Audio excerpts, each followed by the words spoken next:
Thank you so much. Greatly appreciate it. This is a really hallmark to get us started on the week, and it is Jim Bianco of Chicago with Bianco Research, who has a research note that the entire street hangs on, and they do because he synthesizes together our economics, our finance, our investment, and indeed pulls in some international relations as well. Jim, you talked about resilient rates. It was an arch call 6 months, 9 months ago or so.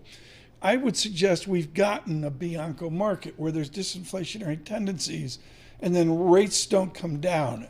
How do you recalibrate that into the second quarter of 2024? I think it's going to be recalibrated by people's changing their expectations about the Fed. You know, the old line on Wall Street was the Fed hikes until something breaks.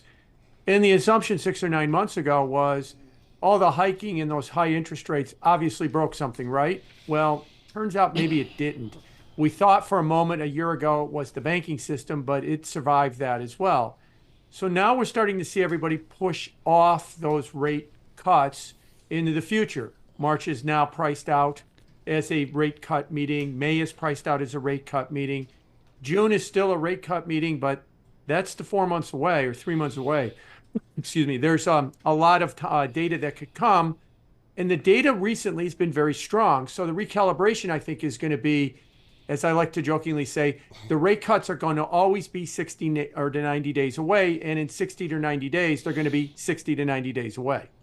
Jim, I'm wondering, back when the market was pricing in something on the order of 150 basis points of cuts only a few months back, do you think that the market was pricing in the risk that something would break? And in your opinion, have we gotten past that? I mean, should we not be concerned about, reserve repo facilities, the plumbing, the TGA, and the U.S. Treasury market? I mean, if something were to break, where do you think that might happen here in the U.S.? Yeah, no, I think that the market was pricing in this idea back in January when we had 6 rate cuts that the rate hikes had broken something, that we were going to have a soft landing, inflation was going to go down to 2%, or maybe we were even going to have a recession. And now the reality is that isn't happening. Sure, we should be always concerned that there is going to be a problem in the plumbing of the financial system or some geopolitical event or something else that's unforeseen. But that's not how this Fed works. They work on data dependency. Show me data that shows that things have turned south. Don't give me a narrative that there's a problem out there. And the show me data is not there right now. It's actually pretty strong. And the inflation rate in the inflation data, I've been arguing, might be bottoming right now somewhere in the high 2s to low 3s on a year-over-year basis on most of the headline numbers. And that's the second time we've heard that this morning. Yeah. I mean, this is, people are catching up with Bianco. Yeah, the no landing scenario, right? I mean, look, that's really where my question for you, Jim, is where are we in the interest rate cycle here? We've seen this backup here in U.S. Treasury deals. That's largely driven by real rates, by growth expectations. What are your thoughts on growth as we look ahead into the end of, really into March? Well, if potential growth is 2.5%, we've had 6 quarters in a row now where we've been at potential or above it. There has been no soft landing. There has been no recession. And it looks like the first quarter is tracking to be at potential or potentially above it too for a 7th quarter. And I think that that's going to continue, as I like to jokingly say, unless I wake up someday and my Bloomberg is full of red headlines and everybody's hyperventilating. Well, then I'll change my forecast if that happens.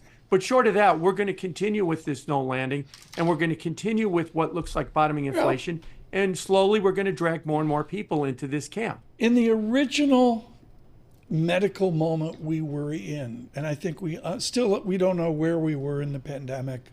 Coming out of it, I got too many people, Jim Bianco, telling me the pandemic's over, and I just don't buy it. I look at the stimulus that was derived from multiple stimuli, and also I look at the debt buildup of the federal government. Are we getting a nominal GDP group that makes everybody feel good simply because we've had a debt overlay over 72 months? Yeah, I think so. I mean, if you really want to boil it down, there's two main drivers of higher nominal GDP. The first one is big government spending or the deficit. The government is just spending so much money right now, it's almost going to be hard to have a recession. And the second one is the savings rate ran at around 6% pre-pandemic. That means that for every dollar somebody made, they spent 94 cents of it. Today, the savings rate is running at 4%. For every dollar they make, they spend 96% of it.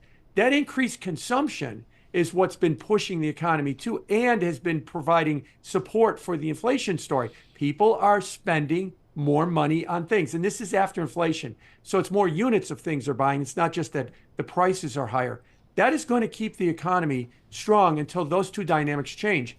Either the government spends less money, and they're not going to unless there's a crisis that forces them, or people's propensity to spend slows down. And I just don't see that happening right now. I mean, the nominal GDP. What's your GDP run rate, given your idea that rates will stay higher, will be resilient? What is your real GDP and nominal GDP call forward?